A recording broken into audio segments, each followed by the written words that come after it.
Bom dia, pessoal, tudo bem? Quero cumprimentá-los na graça do nosso Senhor Jesus Cristo. Amém? Hoje, dia 13 de abril de 2020, segunda-feira, após a ressurreição, pós-domingo de Páscoa, hoje o nosso 21º dia de quarentena espiritual. Vamos estar em oração, em leitura da palavra, também louvando a Deus com um hino, tudo isso para renovar o nosso coração, a nossa esperança e também agradar o nosso Deus, cultuando de todo o nosso coração. Vamos dar início orando.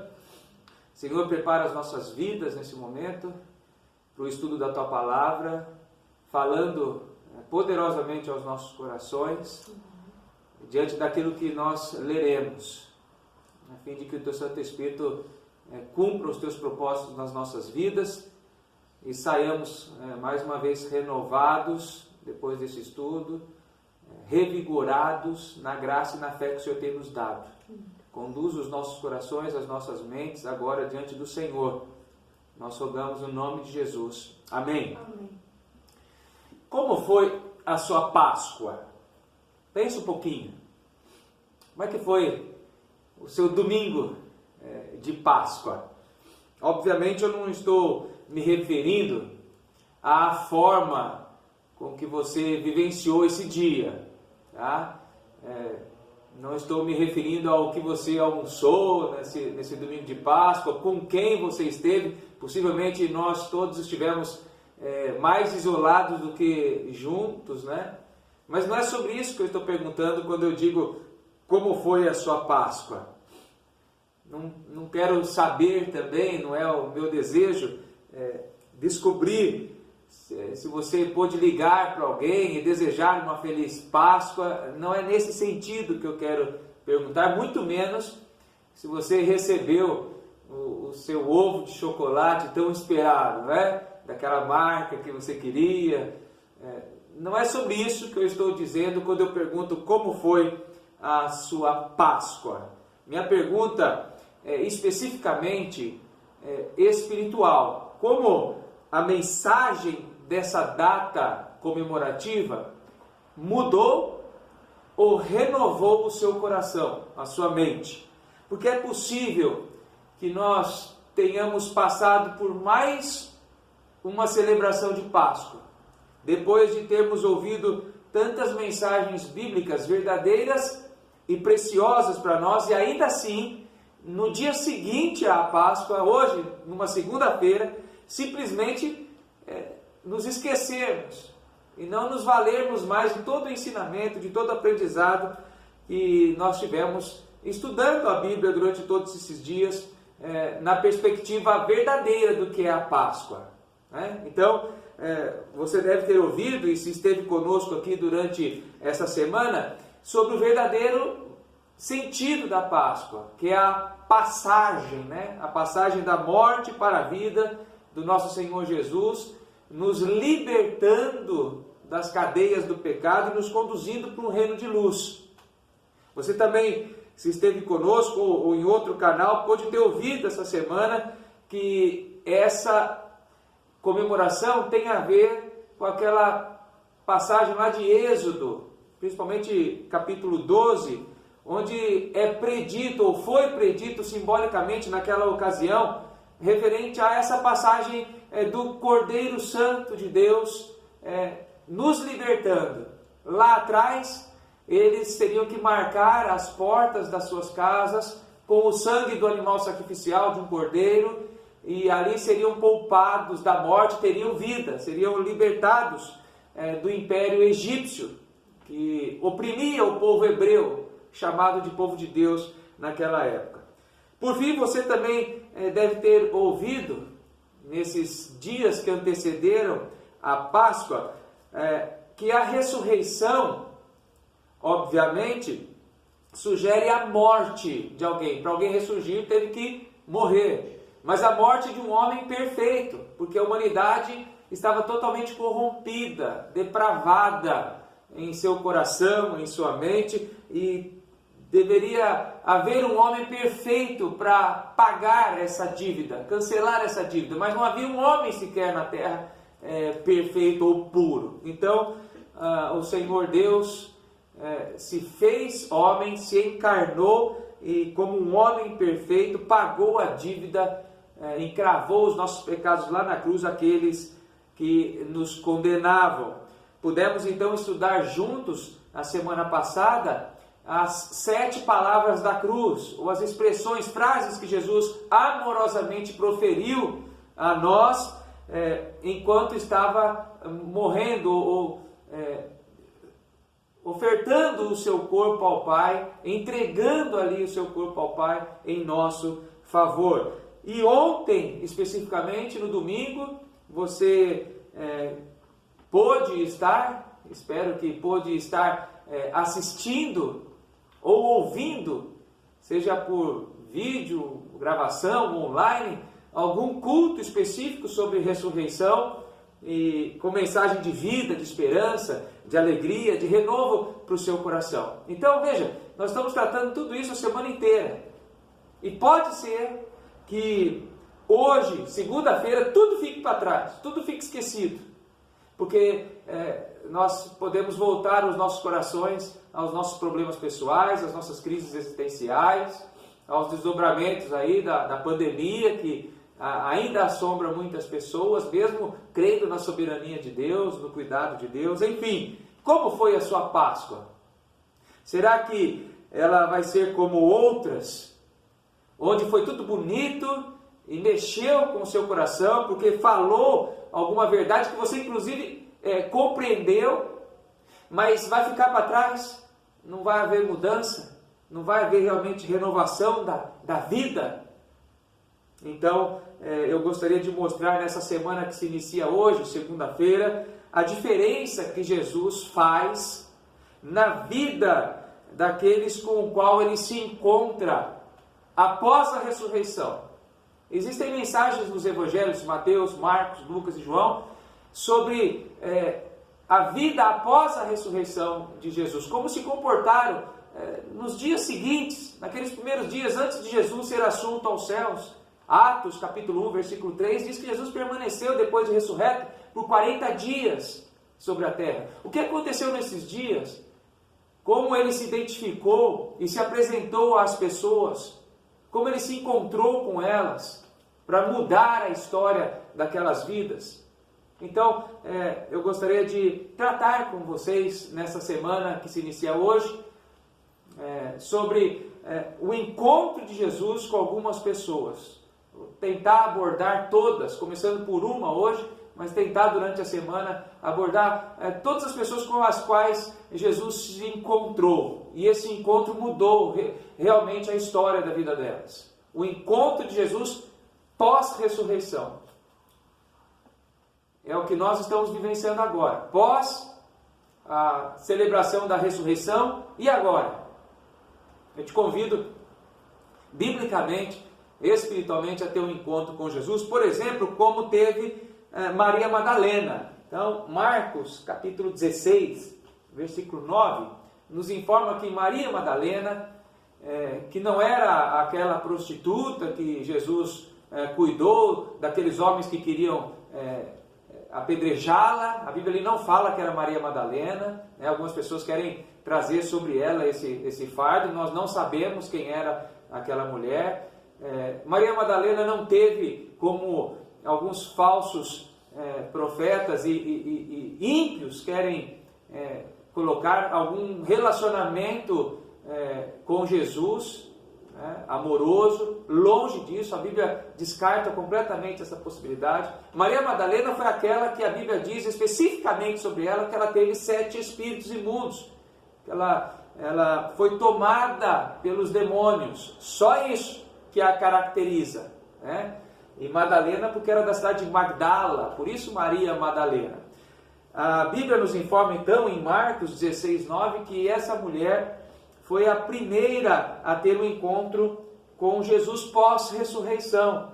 Havendo ele, Jesus, ressuscitado de manhã, no primeiro dia da semana, ou seja, na segunda-feira, por isso nós crentes nos reunimos hoje na segunda, é o nosso sábado hoje, a segunda, o dia de descanso nosso é no domingo, melhor dizendo, não na segunda, no domingo, o primeiro dia da semana. apareceu primeiro a Maria Madalena, da qual expelira 7 demônios. Algumas coisas para nós pensarmos sobre isso, e por isso eu pedi para os irmãos também, amigos, parentes, abrirem lá em João capítulo 20, porque esse texto vai ficar aqui, o outro nós vamos ter que folhear.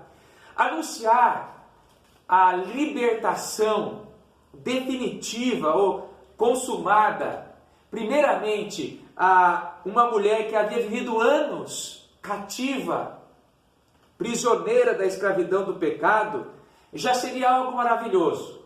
E já serviria talvez para nós imaginarmos o porquê Jesus se apresentou primeiro a ela. Foi uma mulher que durante anos de sua vida estava vivendo sob a ação demoníaca, presa, cativa do pecado. E Jesus a libertou em determinada ocasião. E agora aqui quando ele proclama a consumação da libertação simbólica, é claro, para todos, nada melhor do que se apresentar àquela que vivia anos aprisionada por espíritos malignos. Mas haviam outros motivos. Um deles está aqui em João capítulo 20, versículo 11. Eu gostaria que você guardasse isso hoje. É muito importante. João capítulo 20, versículo 11 diz que Maria, entretanto, permanecia junto à entrada do túmulo. Guarda essa expressão primeira, essa primeira parte. Maria, entretanto, permanecia junto à entrada do túmulo. Por que isso é importante? Porque Maria realmente foi uma daquelas que esteve logo de manhãzinha à porta do sepulcro. Mas quando ela esteve lá, ela percebeu que a pedra havia sido revolvida. Veja aí, você está com a Bíblia aberta em João 20, no primeiro versículo. Diz lá, no primeiro dia da semana, Maria Madalena foi ao sepulcro de madrugada, sendo ainda escuro, veja, ela foi a primeira a chegar lá, e viu que a pedra já estava revolvida. O que ela fez? Correu e foi ter com Simão Pedro, o Pedro, e com outro discípulo a quem Jesus amava. Está escrito assim no Evangelho de João, porque se trata dele mesmo. João era o discípulo amado, né? Tinha essa nomenclatura carinhosa. E disse-lhes: tiraram do sepulcro o Senhor, e não sabemos para onde puseram. Saiu, pois, Pedro e o outro discípulo, João, e foram ao sepulcro. E para resumir a história, e nós vimos já ao final dela, realmente Pedro e João voltaram lá com Maria Madalena. E verificaram, entraram no sepulcro e verificaram lá os lençóis e viram que realmente Jesus não estava ali. E o que eles fizeram? Diz o versículo 10, e voltaram os discípulos outra vez para sua casa. Só fala isso dos discípulos, mas de Maria fala diferentemente. Enquanto os próprios discípulos, aqueles que eram apóstolos inclusive, né, voltaram para suas casas, viram ali, observaram a veracidade do que Maria dissera, foram para sua casa. Mas Maria permaneceu junto ao túmulo.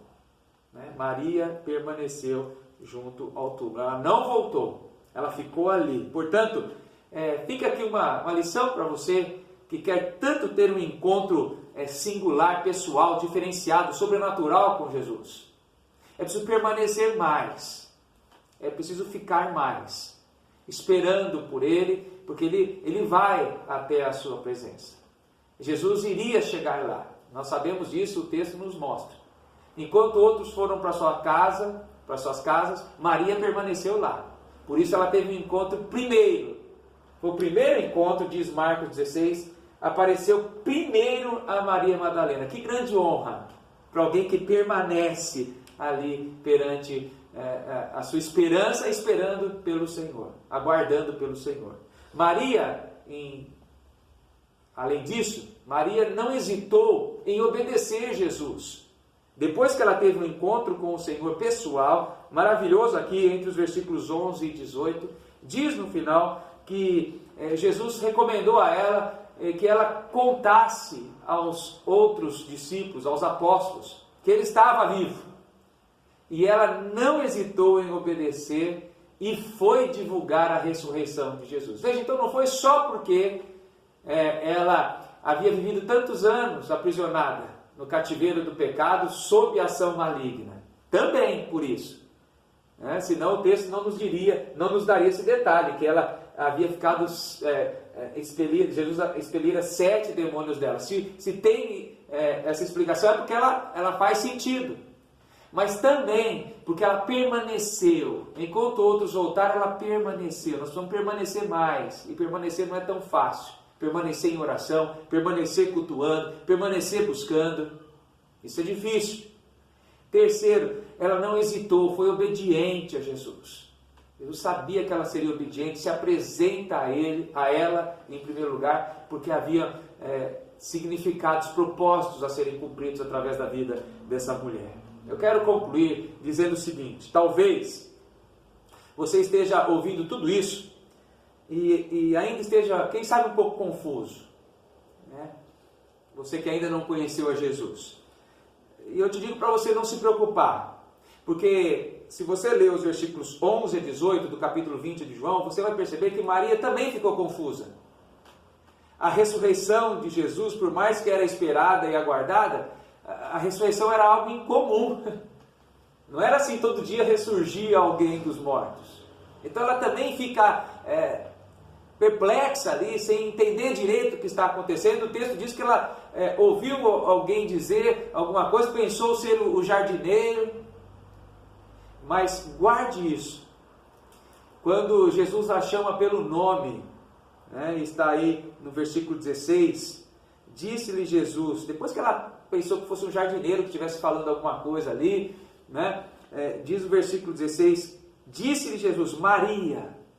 A forma peculiar com que Jesus a chama, ela voltando-se lhe disse em hebraico, Rabone, que quer dizer mestre. Bastou chamá-la pelo nome, e de uma forma que, por certo, soou bom entendimento ao seu ouvido. Ela reconheceu ali que era Jesus, pela voz, pelo chamar, especificamente pelo seu nome. Portanto, se você estiver um pouco confuso com toda essa história, mas como que eu vou reconhecer? Fique tranquilo. No momento em que o Senhor Jesus te chamar pelo teu nome, de forma particular, pessoal, você vai compreender esse chamado. E não vai ter como resistir. Nós ouvimos e nos rendemos. E o que eu faço depois disso? Eu procuro a presença do Senhor. Eu procuro a igreja de Jesus, espalhada aí pela face da terra, para me congregar, para eu servir e ser edificado através dessa igreja e mudar minha perspectiva de vida. E se vier uma outra pandemia, eu não vou ficar desesperado, ansioso sobre o que vai acontecer comigo. Diante de uma doença, diante de uma dificuldade econômica, diante de um problema familiar, eu fico ansioso humanamente falando, tenho aquela primeira ansiedade, mas eu logo consigo me dominar, porque eu sei em quem eu creio, naquele que me chama pelo nome, Maria, e ela reconhece, opa, Jesus está aqui realmente. Que Deus te abençoe, que nós possamos ouvir o chamado, ouça o Mestre te chamando. Ele vai te chamar pelo teu nome. Calma, você não vai ouvir uma voz aveludada dizendo o seu nome, mas vai tocar no seu coração. Você vai perceber algo diferente. E você não vai resistir de se render e querer servir a esse Senhor. Depois você pode nos procurar, se o Senhor falar ao teu coração, como eu devo proceder, o que eu devo fazer. Por certo, algum amigo te indicou, para você estar assistindo, ouvindo, ou quem sabe você já é crente, mas está precisando de um renovo, um reencontro. Viveu aprisionado, como Maria Madalena, precisa de um reencontro.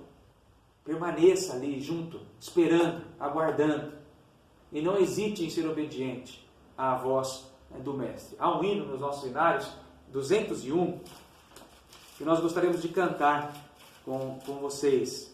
A letra vai estar sendo colocada aqui, aquele hino, Mestre, manso e suave, o Mestre te chama, ao pecador, vem. Se você estiver ouvindo a voz de Deus agora, ore a Ele, se ajoelhe, se renda perante o Senhor da sua vida e não deixe o pós-ressurreição passar como outros tantos anos. Realmente que haja mudança de vida, rendição aos pés do Senhor.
desprezes a quem convidando,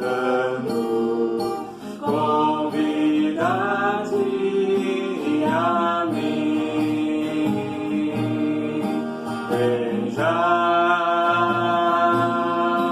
vem já,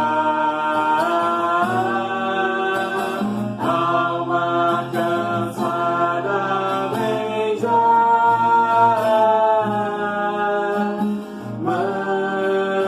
Suave, Jesus convidando, chama, ó pecador, vem. O tempo corre, as horas passam por ti e por mim.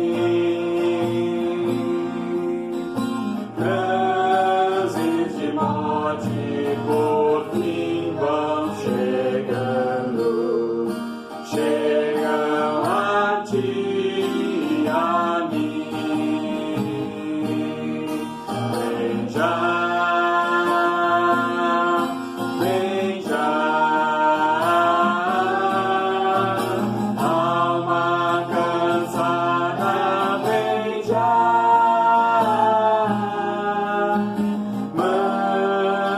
Suave, Jesus convidando, chama, ó pecador, vem. Oh, quanto amor que Jesus nos tem dado a ti e a mim.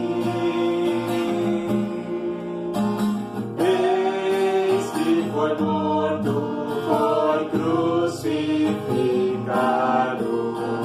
morto por ti e por mim.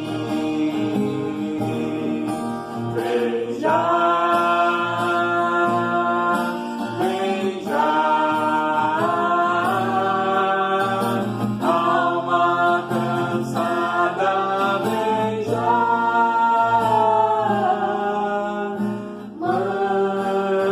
Suave, Jesus convidando, chama, ó pecador, vem.